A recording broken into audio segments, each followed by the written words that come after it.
Hello all welcome to IAC. ఈ వీడియోలో important current affairs daily ఏవైతే డిస్కస్ చేస్తున్నామో ఆ కరెంట్ అఫైర్స్ అండ్ వాటితో పాటుగా స్టాటిక్ జీకే అండ్ మీరు అడిగిన డౌట్స్ ఏవైతే ఉన్నాయో ఆ డౌట్స్ ని కూడా ఇక్కడ డిస్కస్ చేద్దాం. ఫస్ట్ వన్ చూద్దాం.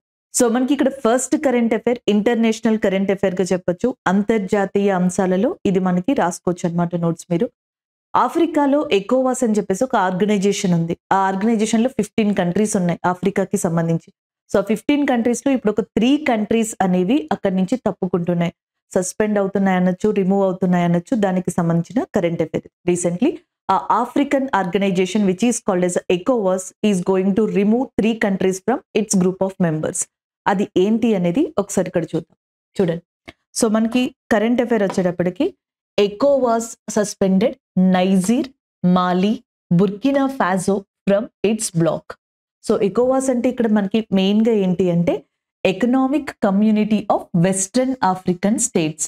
Economic community of western African states గా ఎకోవాస్ ని చెప్పొచ్చు.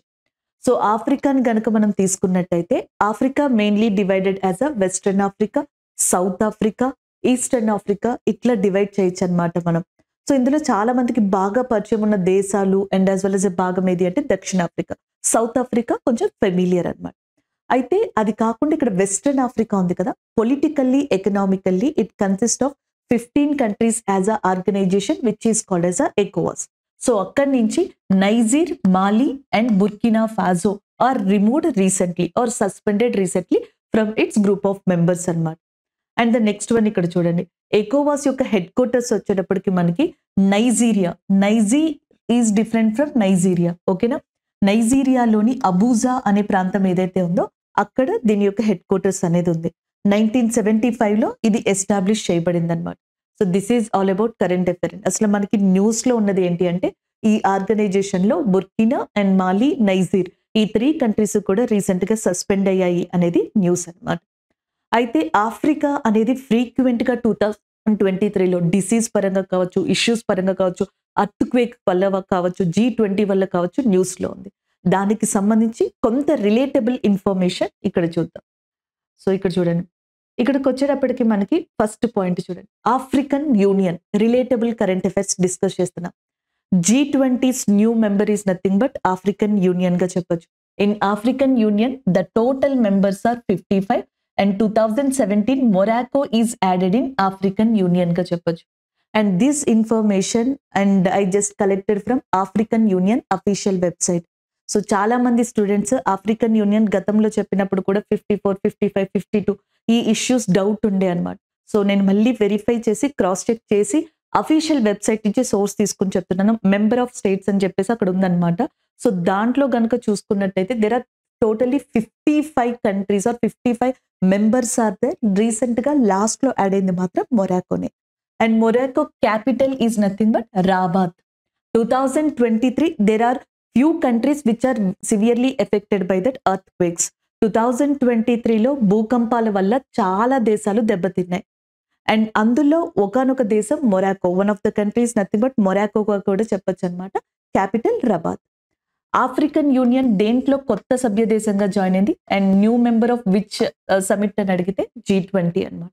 And the next one African Union original name is Organization of African Unity. దాని original name Organization of African యూనిటీగా ఉండేదన్నమాట 1963 ఆ ప్రాంతం నుంచి.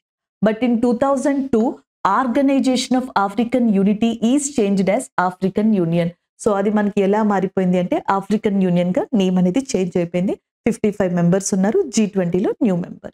అండ్ ద నెక్స్ట్ వన్ ఈ కరెంట్ అఫైర్ కి సిమిలర్ కరెంట్ అఫైర్. ఈ కరెంట్ అఫైర్ లో ఏంటి మనకి ఎకోవాస్ అని ఉంది చూసారా, దాంట్లోంచి 3 కంట్రీస్ సస్పెండ్ అయ్యాయి. బుర్కినా ఫాసో, నైజీర్ అండ్ మాలి. అలాగే ఇక్కడ కూడా ఒకసారి చూడండి. ఇక్కడ G7 కంట్రీస్. ఒకప్పుడు G7 కంట్రీసే ఉండేవి. But in 1997 Russia is also added in G7. G7 లో రష్యా ఎప్పుడు యాడ్ అయిందంటే 1997 లో. Then G7 become as a G8. అప్పుడు G7 కూటమి G8 గా మారిపోయింది. But in 2014 and due to Russia Crimea issue, so Russia and unexpected గా Crimea మీద దాడి చేయడం ఇలాంటివి జరగడం వల్ల రష్యాని 2014లో G8 కంట్రీస్ ఏవైతే ఉన్నాయో అవి రిమూవ్ చేశాయి. సో 2014 తర్వాత మళ్ళీ ఈ కూటమి ఎలా మారిపోయింది G7 గా మారిపోయింది. G7 summit in 2023 conducted by which country? Japan. 2024లో ఏ కంట్రీ G7 సమిట్ ని కండక్ట్ చేయబోతుంది? Italy. G7 before 2014 continued as a G8, but after 2014 it is again become as a G7. Russia Ukraine యుద్ధ నేపథ్యంలో ఇది మనకి చాలా important. Russia removed or Russia is suspended or Russia is not in G8 in which year అని అడిగితే 2014. దాని తర్వాత నుంచి అది G7 గానే కొనసాగింది. Russia is a member of Shanghai cooperation organisation. Russia is a member of BRICS also. So ఇవి గుర్తుపెట్టుకోవాల్సి ఉంటుంది అనమాట. And Shanghai cooperation organisation 2024 summit ఎక్కడ జరగబోతుంది? కజకిస్తాన్. అండ్ బ్రిక్స్ 2024 సమిట్ అనేది ఎక్కడ జరగబోతుంది అంటే రష్యాలోనే జరగబోతుంది. 2024 BRICS summit is going to be held in Russia. And the next one same similar current affair, మనకి ఈ రోజు కరెంట్ అఫైర్ లాంటిదే. యుఎస్ఏ ఉంది కదా, మనకి యునెస్కో అని చెప్పేసి ఉందన్నమాట. యునెస్కో యొక్క హెడ్ క్వార్టర్స్ ఎక్కడ ఉందంటే ప్యారిస్ లో ఉంది. ఇది ప్రపంచంలో ఉన్న కల్చరల్ హెరిటేజ్ సైట్స్ ఏవైతే ఉంటాయో, సంస్కృతికి పరమైన, న్యాచురల్ పరమైన, వారసత్వపు ప్రదేశాలు, ఇవన్నిటిని కాపాడుకుంటూ వస్తుంది డిఫరెంట్ ప్రోగ్రామ్స్ తో. అలాంటి యునెస్కోలోంచి యుఎస్ఏ అనేది ఎగ్జిట్ అయిందనమాట. మొదట్లో 1980s ఆ ప్రాంతంలో 83లోనో 87లోనో ఒకసారి రిమూవ్ అయిపోయింది, అంటే ఎగ్జిట్ అయిపోయింది యుఎస్ఏ. ఎందుకంటే యునెస్కో సరిగ్గా ఉండట్లేదని అండ్ పర్టికులర్ గా రూల్స్ ని ఫాలో అవ్వట్లేదని, సోవియట్ కంట్రీస్ ఏవైతే ఉంటాయో వాటికి ఫేవర్ గా ఉంటుందని, ముఖ్యంగా రష్యాకి ఫేవర్ గా ఉంటుందని, సో ఇలాంటి కారణాలతో అప్పట్లో ఎగ్జిట్ అయింది. But 2013 again USA back in UNESCO. But 2017లో పాలస్తీనా ఇష్యూ అనేది వచ్చిందనమాట. యునెస్కో పాలస్తీనాని మెంబర్ గా కన్సిడర్ చేస్తామని చెప్పడం కావచ్చు, లేకపోతే దానికి సంబంధించి కావచ్చు. సో యుఎస్ఏకి అది ఇష్టం లేక 2017 USA is exit from that UNESCO. యునెస్కోలో యుఎస్ఏ మెంబర్ గా తప్పుకుంది. ఈవెన్ ఇజ్రాయెల్ కూడా తప్పుకుంది అనమాట. సో ఇప్పుడు ఇజ్రాయెల్ ఇష్యూ జరుగుతుంది కాబట్టి important. Israel is not a member of UNESCO right now also, but USA is again want to rejoin in UNESCO. 2017లో తప్పుకుంది కదా, మళ్ళీ దాంట్లో రీజాయిన్ అవ్వడానికి ఇది రెడీగా ఉంది. యునెస్కో కూడా యాక్సెప్ట్ చేయబోతుంది. కాబట్టి ఇవన్నీ సస్పెండెడ్ రీజాయిన్ కి సంబంధించిన కరెంట్ అఫైర్స్ 1 year ఉన్నాయన్నమాట.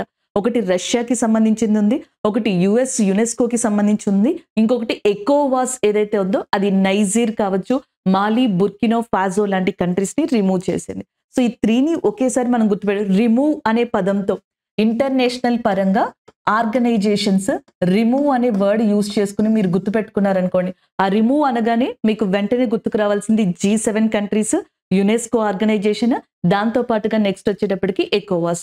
అప్పుడు మీరు మళ్ళీ కరెంట్ అఫైర్ ని గుర్తు పెట్టుకోవాలా పెట్టుకోకూడదని భయపడాల్సిన అవసరం లేదు, ఈజీగా గుర్తుండిపోతుంది అనమాట. నెక్స్ట్ వన్ స్టాటిక్ జీకేకి రండి. స్టాటిక్ జీకేలో ఏంటి? ఆఫ్రికాలో మనకి చాలా పాయింట్స్ ఉన్నాయి. ఈవెన్ ఎస్ఎస్సి రైల్వేస్ లో కూడా ప్రీవియస్ క్వశ్చన్స్ ఉన్నాయి.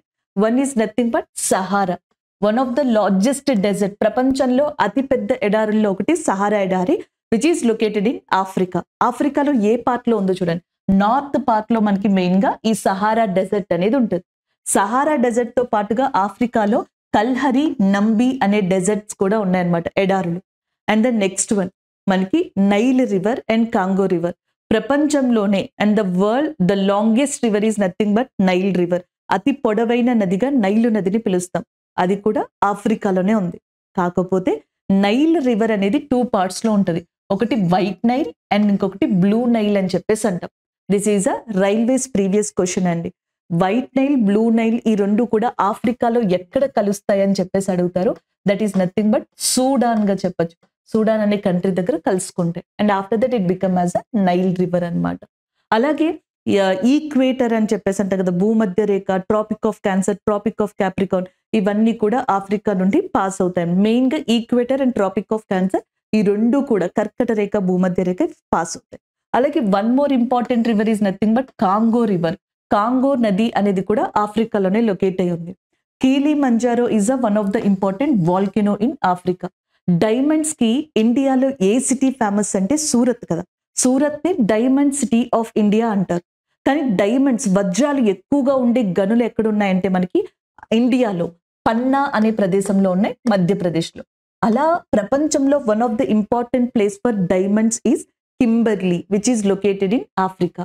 Kimberly diamonds for Africa in India, Panna diamonds for మధ్య ఏమంటారు, ఇండియాలో డైమండ్స్ కి సంబంధించి పన్నా అనే ప్రదేశంగా గుర్తుపెట్టుకోండి మధ్యప్రదేశ్లో. సో ఇలాగా వీటిని గుర్తుపెట్టుకోవచ్చు. And next one, lake Natron అనేది న్యూస్ లో ఉంది. ఇది టాంజానియాకి సంబంధించిన లేక్. ఆ ప్లేస్ గుర్తుపెట్టుకుంటే సరిపోతుంది. And lake Victoria is very famous in that African area. Sahara desert, Nile river లాగే లేక్ విక్టోరియా అనేది కూడా చాలా ఫేమస్ అన్నమాట ఇక్కడ. And the next one, Burundi. Burundi is one of the country in Africa. అక్కడ 30 years తర్వాత మళ్ళీ polio అనేది అవుట్ బ్రేక్ అయింది. పోలియో కేసెస్ అనేవి సివియర్ గా రావడం మొదలు పెట్టాయి. సో అది ఒకటి ఇంపార్టెంట్ అండి. దాదాపుగా 30 సంవత్సరాల తర్వాత తిరిగి బురుండిలో పోలియో అనేది విపరీతంగా స్ప్రెడ్ అవ్వడం స్టార్ట్ అయింది 2023లో. ఇవన్నీ కో రిలేటెడ్ కరెంట్ అఫైర్స్ అన్నమాట నేను ఇక్కడ చెప్పినవి. అలాగే దాంతో పాటుగా స్టాటిక్ జీకే అండ్ మన ప్రెసెంట్ కరెంట్ అఫైర్ ఏదైతే ఉందో ఇది. ఎందుకు ఎగ్జిట్ అయ్యాయి అంటే there is political differences. So వాళ్ళలో వాళ్ళకి పొలిటికల్ గా కొంతవరకు జాగ్రఫికల్ ఏరియా వైజ్ గా కూడా కొన్ని డిఫరెన్సెస్ అనేవి రావడం జరిగింది. ఎస్పెషల్లీ బుర్కినా ఫాజో ఒకటి, నైజీర్ ఒకటి, ఇక్కడ కొన్ని సివిలియన్ ప్రాబ్లమ్స్ కూడా ఉన్నాయన్నమాట. సో ఇలాంటి రీజన్స్ వల్ల ఎకోవాస్ నుంచి ఈ 3 కంట్రీలు కూడా తప్పుకోవాల్సి వచ్చింది. So this is all about this current affair అండి. ఇంటర్నేషనల్ పరంగా ఈ రోజు మనం గుర్తుపెట్టుకోవాల్సింది. నెక్స్ట్ కరెంట్ అఫైర్ అవార్డ్ కేటగిరీకి సంబంధించింది. This current affair is relatable to award category. Recently 69th Filmfare awards are declared. So దానికి సంబంధించిన ఆ లిస్ట్ అనేది ఒకసారి చూద్దాం, ఏదైతే డిక్లేర్ చేశారో అది. So 69th Filmfare awards. దీంట్లో ఒకటి గుర్తుపెట్టుకోండి, రీసెంట్ గా మనకి 12th ఫెయిల్ అని చెప్పేసి ఒక మూవీ వచ్చింది. మంచి మెసేజ్ ఓరియంటెడ్ మూవీ. అంటే లైఫ్ లో మనకు ఒక మంచి మోటివేషన్ దొరుకుతుంది. మన గోల్ వైపు కనుక వెళ్ళాలంటే అసలు ఆ మూవీ వైపు వెళ్ళడానికి ఒక మంచి బూస్టప్ నిచ్చే మూవీగా చెప్పొచ్చు అనమాట. అది కాంపిటీషన్ ఎగ్జామ్స్ రిలేటెడ్ గా తీశారు 12th ఫెయిల్ అనే మూవీ. దానికి చాలా అవార్డ్స్ వచ్చాయి. ఇదంతా నేను ఎందుకు చెప్పానంటే ఆ మూవీకి చాలా అవార్డ్స్ వచ్చాయి అనమాట. ఒకటి చూడండి, బెస్ట్ ఫిలిం 12th ఫెయిలే. అలాగే నెక్స్ట్ బెస్ట్ డైరెక్టర్, ఫిలింకే వచ్చింది కాబట్టి డైరెక్టర్ కి కూడా వచ్చే ఛాన్సెస్ ఉన్నాయి కదా, అలా గుర్తుపెట్టుకోండి. సో బెస్ట్ డైరెక్టర్ వచ్చేటప్పటికి విధు వినోద్ చోప్రా, వివి చోప్రాగా గుర్తుపెట్టుకోండి, Vidhu Vinod Chopra. Best screen play కూడా 12th ప్లేకే. బెస్ట్ యాక్టర్ క్రిటిక్స్ కేటగిరీలో చూసుకుంటే సో మనకి విక్రాంత్ మెస్సీ, విక్రాంత్ ఈ హీరో అండి 12th ఫెయిల్ కి సంబంధించి. సో బెస్ట్ క్రిటిక్ యాక్టర్ ఏమో విక్రాంత్ గారు, best movie 12th fail, best director V V Chopra గారు, best screen play 12th fail. ఏది మనకి 69th ఫిలింఫేర్ అవార్డ్స్ కి సంబంధించి. Next one, best actor actress. So ఉత్తమ నటుడు, ఉత్తమ నటి ఎవరంటే మనకి రణబీర్ కపూర్, ఆలియా భట్. ఈజీగా గుర్తుంటది కాబట్టి సో ఇలా పక్కనే గుర్తుపెట్టుకోవచ్చు. రణబీర్ కపూర్ గారికి యానిమల్ మూవీకి, అండ్ నెక్స్ట్ మనకి ఆలియా భట్ గారికి రాకీ అండ్ రాణి లవ్ స్టోరీకి సంబంధించి ఈ అవార్డు అనేది లభించింది. And the next one, best debut actor Aditya Rawal for Faraz. Best debut actress, so first time enter అవుతారు కదా వాళ్ళకి సంబంధించి అనమాట, అలీజ్ అగ్నిహోత్రి అండ్ ఫరీ అనే మూవీకి రావడం జరిగింది. ఇక్కడ వరకు మీకు చాలా ఈజీ అండి. ఈ ఇద్దరినే గుర్తుపెట్టుకోవడం కొంచెం కష్టం, కాకపోతే వీళ్ళవి కూడా సిమిలియర్ నేమ్స్ తో స్టార్ట్ అవుతున్నాయి. Aditya as well as Alijah అని చెప్పేసి గుర్తుపెట్టుకోండి. యాక్టర్ అండ్ యాక్ట్రెస్ కి సంబంధించి డెబ్యూట్ కేటగిరీలో. మామూలుగా అయితే యాక్టర్ రణబీర్ కపూర్, యాక్ట్రెస్ ఆలియా భట్. అదే క్రిటిక్స్ కేటగిరీలో విక్రాంత్ గారు. ఇంకా film director and screen play 12th fail కి వెళ్ళడం జరిగింది. ఇది 69th ఫిలింఫేర్ అవార్డ్స్ కి సంబంధించి. నెక్స్ట్ వన్ చూడండి. సో ఇదే కేటగిరీలో ఇక్కడ ఇంకొక ఇంపార్టెంట్ థింగ్ చూద్దాం. లైఫ్ టైమ్ అచీవ్మెంట్ అవార్డు ఈ 69th ఫిలింఫేర్ కి సంబంధించి డేవిడ్ ధావన్ గారికి వచ్చిందనమాట. 69th ఫిలింఫేర్ లో life time achievement award David Dhawan.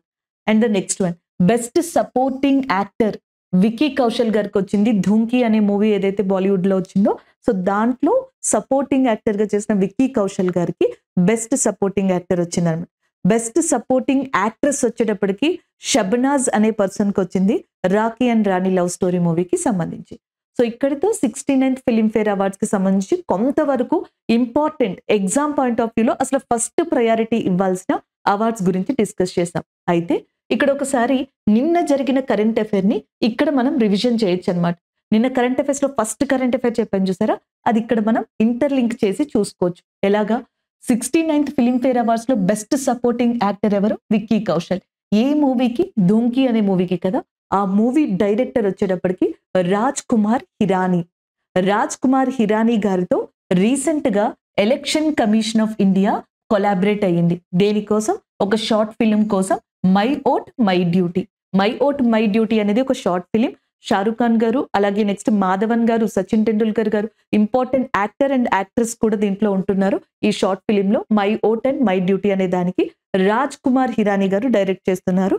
దీనికోసం election commission of India tie up అయింది. మనకి ఓటర్స్ డే అనేది ఎప్పుడు? ఓటర్ల దినోత్సవం జాన్ 25. నేషనల్ టూరిజం డే అంటే జాతీయ పర్యాటక దినోత్సవం, నేషనల్ ఓటర్స్ డే రెండు కూడా జాన్ 25 అనమాట. Next one similar current affair. 69th Filmfare awards చూసాం కదా, 69th national film awards.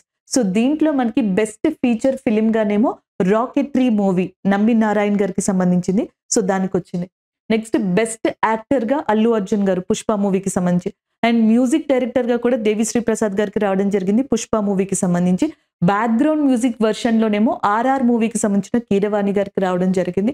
So ఇట్లా మనకి యాక్ట్రెస్ విషయంలో యాక్టర్ అల్లు అర్జున్ గారు అయితే యాక్ట్రెస్ గా మనకి అలియా భట్ గారికి, కృతి సనన్ గారికి ఇద్దరికి కూడా రావడం జరిగింది అనమాట. సో ఇది సిమిలర్ కరెంట్ అఫైర్ గుర్తుపెట్టుకోండి. ఒకటి మనం ఇంటర్లింక్ చేసి రివిజన్ చేసాం ఒక కరెంట్ అఫైర్ ని, దాంతో పాటుగా 69th నేషనల్ ఫిలిం అవార్డ్స్ కి సంబంధించి ఒకసారి చూసాం. And one more present current affair 69th Filmfare award గురించి మనం డిస్కస్ చేయడం జరిగింది. This is all about this current affair. ఒక స్టేట్ రిలేటెడ్ కరెంట్ అఫైర్ గా దీన్ని చెప్పొచ్చు. This current affair is related to Odisha, but కాకపోతే మనకి ఆర్ట్ అండ్ కల్చర్ పరంగా, రివిజన్ పరంగా, స్టాటిక్ జీకే పరంగా చాలా యూజ్ అవుతుంది. కొంతమంది స్టూడెంట్స్ మనకి ఫీడ్బ్యాక్ ఇచ్చినప్పుడు ఒక స్టూడెంట్ మనకి చెప్పండి, చాలా వరకు ఆ పర్సన్ ఎగ్జామ్స్ ఎస్ఎస్సి ఎగ్జామ్స్ రాసినప్పుడు Odisha related folk dance, national parks, temples ఇలాంటివి ఫ్రీక్వెంట్ గా అడగడం చూసారంట. సో కాబట్టి వాళ్ళు ఏదైతే ఫీడ్బ్యాక్ ఇచ్చారో దాన్ని దృష్టిలో పెట్టుకొని దానికి సంబంధించిన కంటెంట్ ని కూడా దీంట్లో యాడ్ చేయడం జరిగింది. మీరు రివిజన్ చేసుకోవచ్చు. సో ఒకసారి టాపిక్ చూడండి. Naveen Patnaik, Odisha chief minister Naveen Patnaik recently inaugurated the revamped Samaleswari temple in Odisha. ఒడిస్సాలోని ఏదైతే పునరుద్ధరించబడిన సామలేశ్వర ఆలయం ఉందో దానిని నవీన్ పట్నాయక్ గారు ఒడిస్సా చీఫ్ మినిస్టర్ పునఃప్రారంభించారు, తిరిగి ప్రారంభించారు. అదే ఇక్కడ కరెంట్ అఫైర్. ఎవరు ప్రారంభించారు? Odisha chief minister. టెంపుల్ పేరు వచ్చేటప్పటికి మనకి సామలేశ్వరి టెంపుల్, సామలేశ్వర అని రాశాను, సామలేశ్వరి టెంపుల్ ఇది. అలాగే నెక్స్ట్ ఏం ప్రాజెక్ట్ ఇది? సామలై ప్రాజెక్ట్. ఎక్కడ అని అడిగితే ఒడిస్సాలో సంబాల్పూర్ అనే ప్రదేశంలో. అండ్ టాలమీ అని చెప్పేసి ఒక హిస్టోరియన్ కూడా ఉన్నారనమాట, చరిత్రకారుడు. ఆయన కూడా దీని గురించి సామలేశ్వరి గారి గురించి కావచ్చు, సంబాల్పూర్ టెంపుల్ గురించి కావచ్చు, ఇవన్నీ కూడా మెన్షన్ చేయడం జరిగిందనమాట. సో అది మనం గుర్తుపెట్టుకోవచ్చండి. అండ్ నెక్స్ట్ వన్ చూడండి, సామలై ప్రాజెక్ట్ యొక్క కాస్ట్ ఎంత అంటే 200 crores.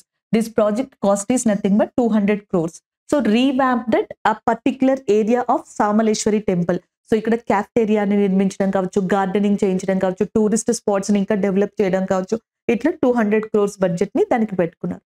ఈ టెంపుల్ ఎప్పటిది అని అడిగితే 16th century టెంపుల్ అనమాట. దాని టైం పీరియడ్ 16th centuryలో ఒడిస్సాలోని సంబాల్పూర్ లో కన్స్ట్రక్ట్ చేసిన ఏదైతే మనకి ఈ టెంపుల్ అనేది ఉందో, అండ్ మనకి తెలిసి అంటే 16th centuryలో తెలుసు ఈ టెంపుల్ అనేది కన్స్ట్రక్ట్ చేశారు ఇలా అని, బట్ ఈమె గురించి మాత్రం టాలమీ హిస్టరీలో కూడా ఆయన మెన్షన్ చేయడం జరిగినట్టుగా రాస్తుంది అనమాట. సో మళ్ళీ మీరు టైం పీరియడ్ గురించి దీని గురించి కన్ఫ్యూజ్ అవ్వకండి.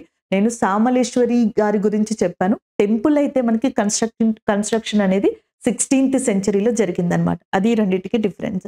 అండ్ ద నెక్స్ట్ వన్, ఇది ఏ రివర్ నది ఒడ్డున ఉంది అంటే మహానది. మహానది యొక్క నది ఒడ్డున సంబాల్పూర్ దగ్గర సామలేశ్వరి టెంపుల్ ఏదైతే ఉందో అది తిరిగి పునరుద్ధరించబడింది.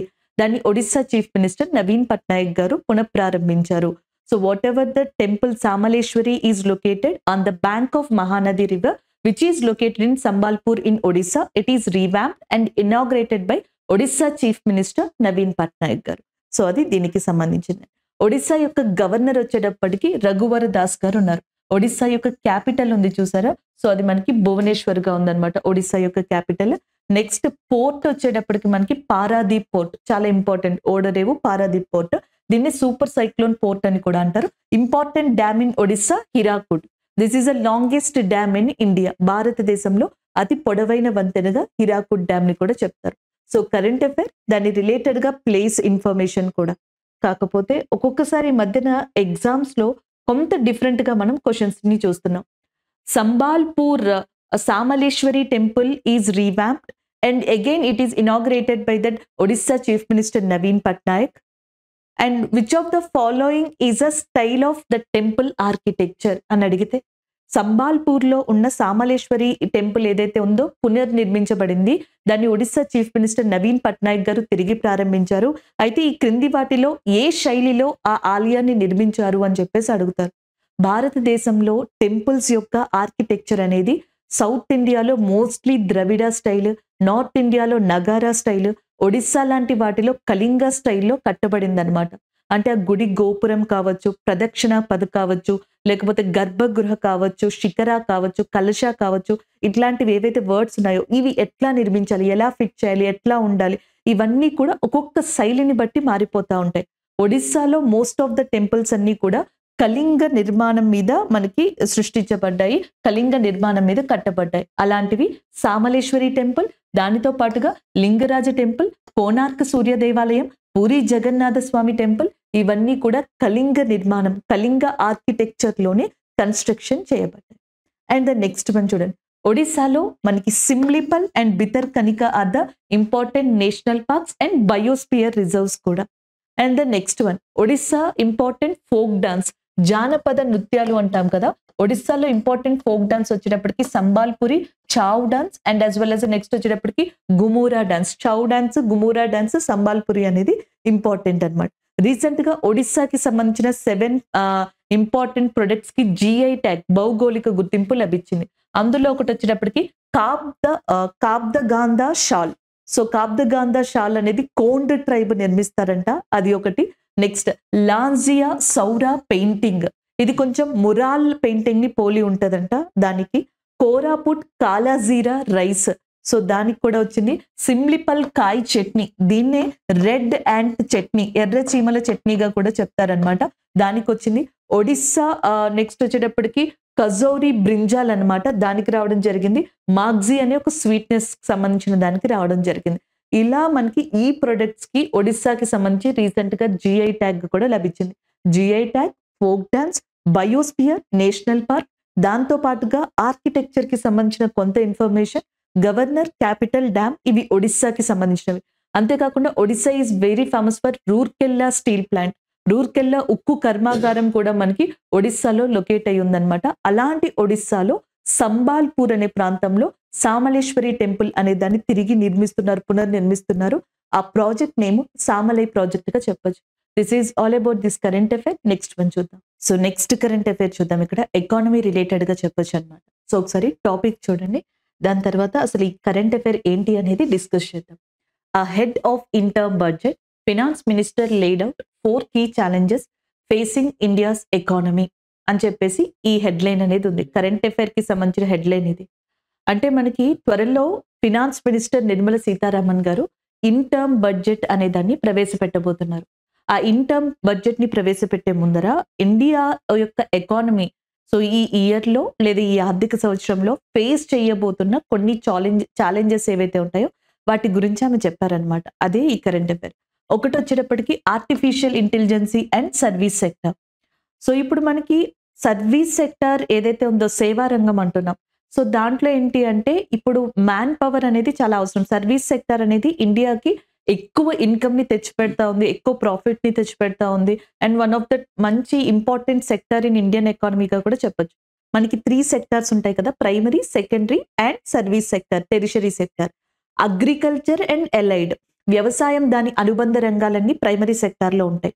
ఇండస్ట్రీస్, మ్యానుఫ్యాక్చరింగ్ సెకండరీ సెక్టార్ లో ఉంటాయి. బ్యాంకింగ్, IT ఇలాంటివన్నీ, టెక్నాలజీ, ఇవన్నీ సర్వీస్ సెక్టార్ లో ఉంటాయి.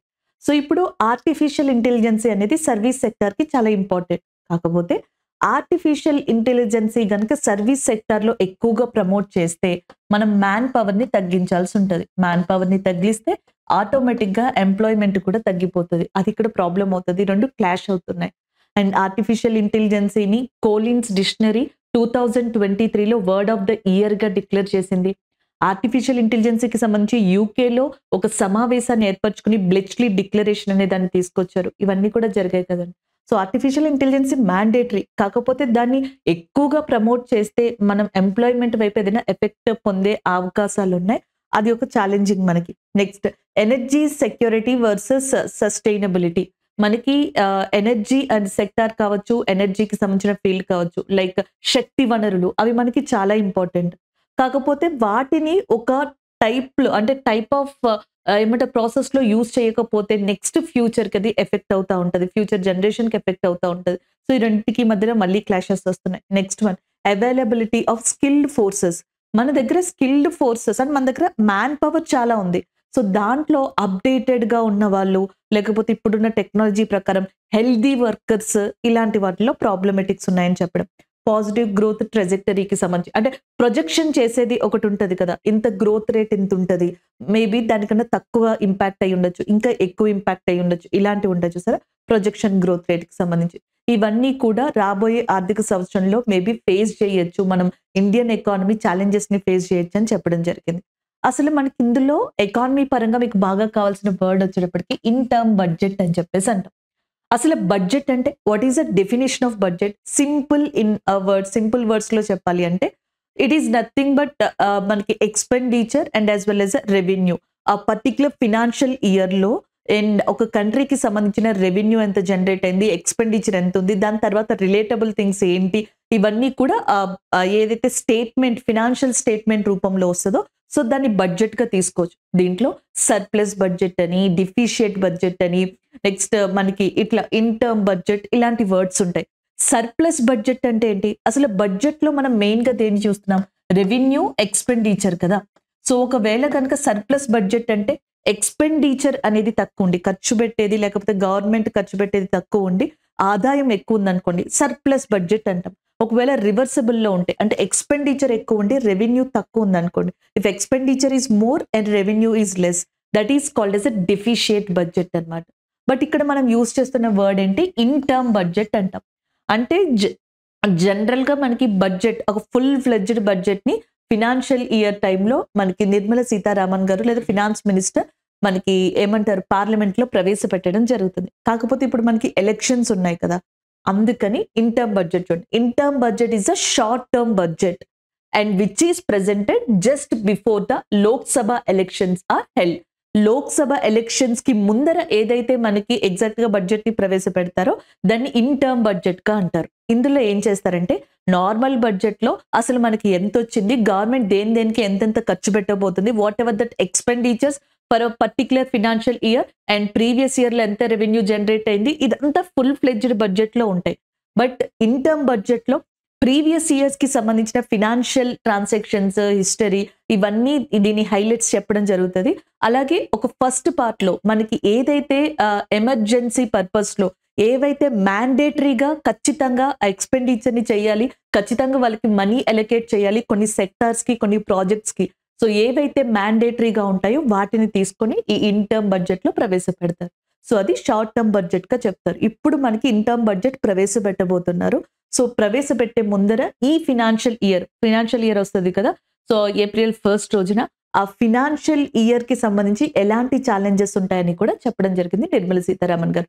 ఈ ఇన్ టర్మ్ బడ్జెట్ అనే దాన్ని షణ్ముఖం శెట్టి మన ఫినాన్స్ మినిస్టర్ ఒకప్పుడు షణ్ముఖం శెట్టి గారు ఆయన ఫస్ట్ టైం ఈ వర్డ్‌ని ఇచ్చారంట ఇన్ టర్మ్ బడ్జెట్ అనేదాన్ని. అప్పటి నుంచి మన వాళ్ళు దీన్ని ఫాలో అవుతా ఉన్నారు. సో నెక్స్ట్ కరెంట్ అఫైర్ చూడండి. టాపిక్ వచ్చేటప్పటికి India 4th biggest market in stock. So stock market క్యాపిటలైజేషన్‌కి సంబంధించి ఇండియా ఇప్పుడు ప్రపంచంలో 4th ప్లేస్‌లో ఉంది. ఫస్ట్ ప్లేస్ వచ్చేటప్పటికి ఏదుందంటే USA, second place China, third place Japan and 4th India. ఇది వరకు 4th ప్లేస్ వచ్చేటప్పటికి మనకి హాంకాంగ్ ఉండేదన్నమాట. ఇది వరకు ప్రీవియస్‌లీ 4th ప్లేస్ హాంకాంగ్ ఉండేది. బట్ ఇప్పుడు హాంకాంగ్‌ని ఇండియా రీప్లేస్ చేసింది. ఎందుకంటే ప్రెజెంట్ హాంకాంగ్ స్టాక్‌కి సంబంధించింది ఎంత వాల్యూ అంటే వర్త్ $4.29 ట్రిలియన్ అన్నమాట. ఇండియాకి $4.33 ట్రిలియన్. అందుకే హాంకాంగ్‌ని సప్రెస్ చేసి ఇండియా 4th పొజిషన్‌లోకి రావడం జరిగింది.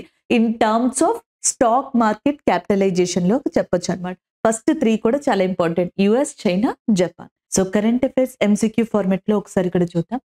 Which state government brings down age for enrolling in pension scheme to 50? రీసెంట్‌గా ఏ రాష్ట్రం తన రాష్ట్రంలో జరుగుతున్న పెన్షన్ స్కీమ్‌కి సంబంధించిన ఏజ్‌ని 50 సంవత్సరాలకు కుదించింది అని చెప్పేసి అడుగుతున్నారు. Rajasthan, Madhya Pradesh, Andhra Pradesh, Jharkhand. And option A is the correct answer Jharkhand. Jharkhand తన స్టేట్‌లో 60 ఇయర్స్ ఎవరికైతే వచ్చాయో వాళ్ళకి పెన్షన్‌ని అందిస్తుందన్నమాట. 1000 rupees per month. Jharkhand government is providing 1000 rupees per month pension to that Jharkhand state people and who are attain the age of 60 years అన్నమాట. అయితే ఇప్పుడు ఆ 60 ఇయర్స్‌ని ఎంతవరకు కుదించింది అంటే 50 ఇయర్స్.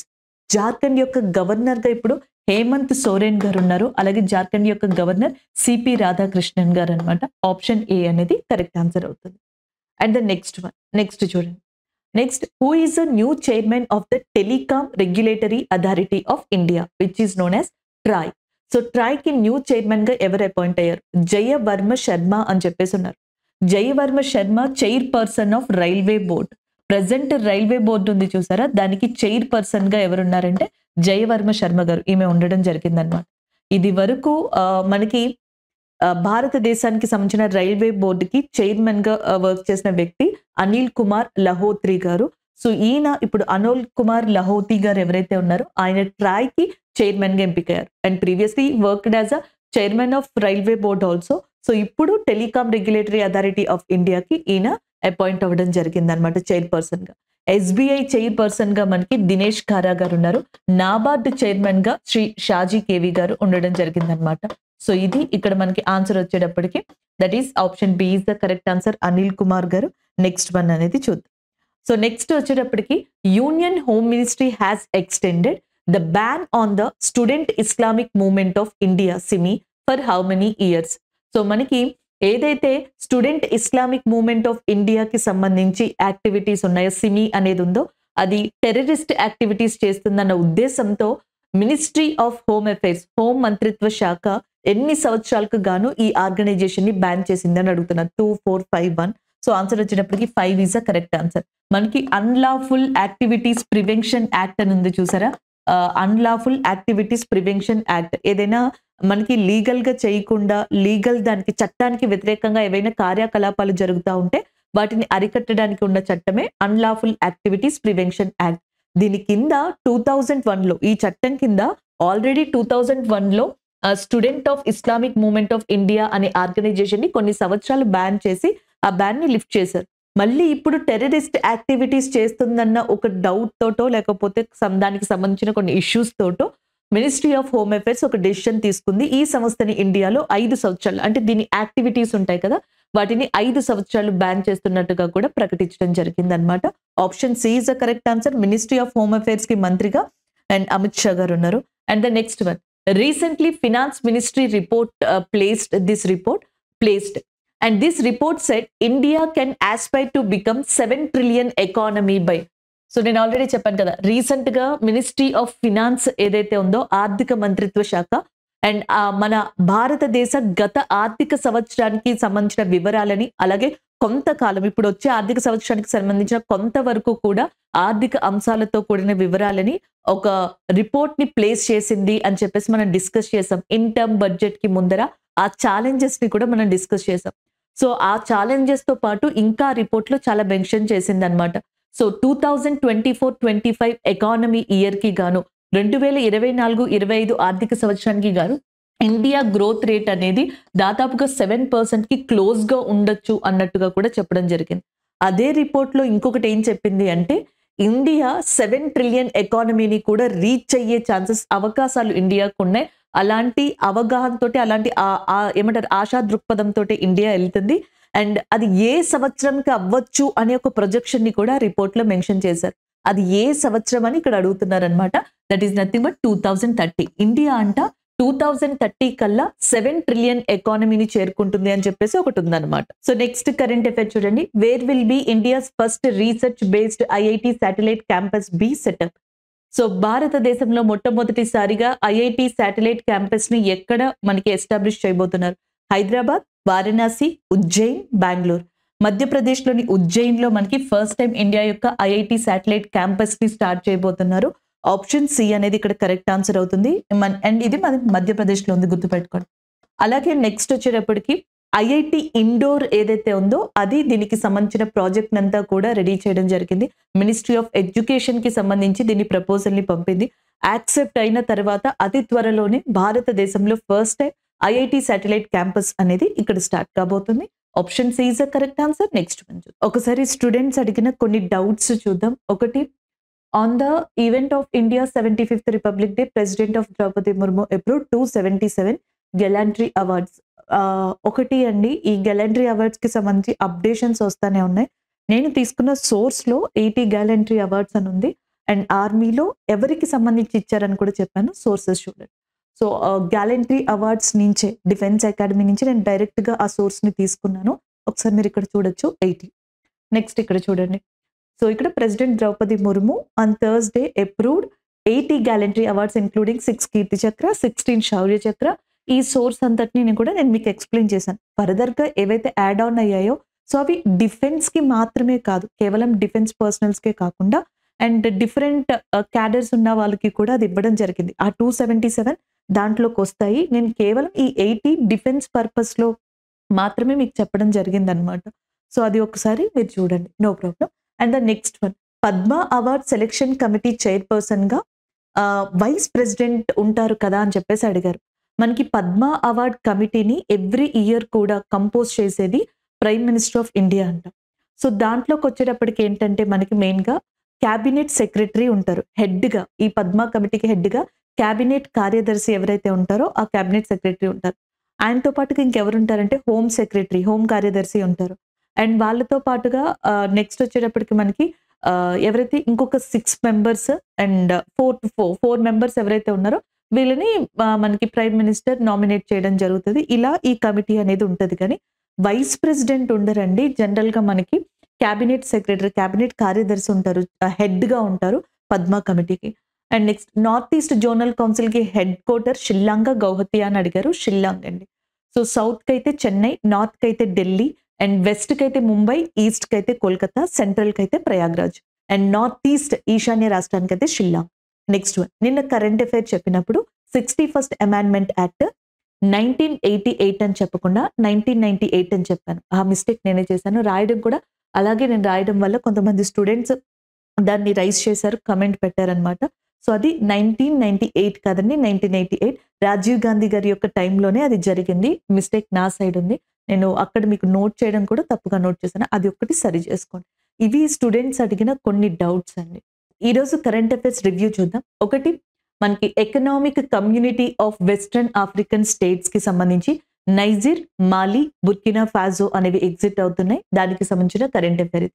69th ఫిల్మ్‌ఫేర్ అవార్డ్స్ రీసెంట్‌గా ప్రకటించారు. Best actor Ranbir Kapoor, best actress Alia Bhatt and best movie వచ్చేటప్పటికి, film వచ్చేటప్పటికి 12th ఫెయిల్. అండ్ వివి చోప్రా గారు ఎవరైతే ఉన్నారో మనకి ఆ డైరెక్టర్, ఆ ఫిల్మ్ డైరెక్టర్, ఆయనకి బెస్ట్ డైరెక్టర్ అవార్డ్ వచ్చింది. బెస్ట్ స్క్రీన్ ప్లే కూడా 12th ఫెయిల్ మూవీకి వెళ్ళడం జరిగిందనమాట. సో, వీటి గురించి మనం డిస్కస్ చేసాం. డేవిడ్ డావన్ ఎవరైతే ఉన్నారో ఆ పర్సన్‌కి మనకి ఏదైతే లైఫ్ టైమ్ అచీవ్‌మెంట్ అవార్డ్ ఉందో దాన్ని ఇవ్వడం జరిగింది. నెక్స్ట్, సామ్లాయ్ ప్రాజెక్ట్ అనేది ఒడిస్సా స్టార్ట్ చేసింది. సామలేశ్వరి టెంపుల్ ఏదైతే తిరిగి పునరుద్ధరించారో దాన్ని ఒడిస్సా చీఫ్ మినిస్టర్ నవీన్ పట్నాయక్ గారు ఇనాగ్రేట్ చేశారు. సంబాల్పూర్ ఇన్ ఒడిస్సాలో ఉందది. నెక్స్ట్ వచ్చేటప్పటికి ఇన్ టర్మ్ బడ్జెట్‌కి సంబంధించి ఫినాన్స్ మినిస్ట్రీ నుంచి ఒక స్టేట్మెంట్ అనేది రావడం జరిగింది. దానికి సంబంధించి మనం డిస్కస్ చేసాం. అలాగే ఇండియా యొక్క ర్యాంక్ గ్లోబల్లీ 4th పొజిషన్‌లో ఉంది. హాంకాంగ్‌ని సప్రెస్ చేసి in terms of stock market క్యాపిటలైజేషన్‌లో India 4th rank, USA first, China second, Japan third ర్యాంక్‌లో ఉన్నాయి. వాటితో పాటుగా 5 ఎంసీక్యూ డిఫరెంట్ కరెంట్ అఫైర్స్ ఏవైతే ఉన్నాయో వాటిని డిస్కస్ చేసాం. అండ్ డౌట్ సెక్షన్‌ని కూడా మనం ఇక్కడ కొన్ని డౌట్స్‌ని చెప్పామన్నమాట. అండ్ ఇక్కడ స్కీమ్ అనేది నేను పెట్టట్లేదండి. ఎందుకంటే మీకు 365 డేస్‌కి సంబంధించి అంటే లాస్ట్ ఇయర్‌కి సంబంధించిన కొన్ని ఇంపార్టెంట్ కరెంట్ అఫైర్స్ వీడియోస్ నడుస్తున్నాయి. ఆల్రెడీ నిన్న ఒక వీడియో ఇచ్చాం కదా! రేపు దానికి సంబంధించిన కంటిన్యూషన్ వస్తది. సో, దీని వల్ల ఏంటంటే ఇక్కడ కొంత కంటెంట్ అంటే మనకి స్కీమ్స్ ఏవైతే ఉన్నాయో అవి మిస్ అవుతా ఉన్నాయి. నాకు కొంచెం వీలు దొరికినప్పుడల్లా ఆల్మోస్ట్ మనకి కొన్ని వీడియోస్ ఏవైతే మీకు అప్‌లోడ్ అయిపోతాయో science and technology, exercise, next పర్సన్స్‌కి సంబంధించి ఇట్లా అవి అయిపోగానే స్కీమ్స్‌ని కంటిన్యూ చేస్తాను. ఎందుకంటే ఫుల్ ఫ్లెడ్జ్డ్‌గా చెప్తేనే అది మీకు బాగా అనిపిస్తది. అండ్ నార్మల్‌గా అక్కడ నేమ్, ఇయర్ చెప్పేస్తే అది మీకు వర్త్ అనిపించదు. సో, అందుకనే నేను ఇక్కడ చెప్పలేదది. మిగతాదంతా యాజ్ ఇట్ ఈస్‌గా మనం చెప్పుకున్నాం. సో, ఇవి ఈరోజు మనం డిస్కస్ చేసుకున్నవి. Thank you.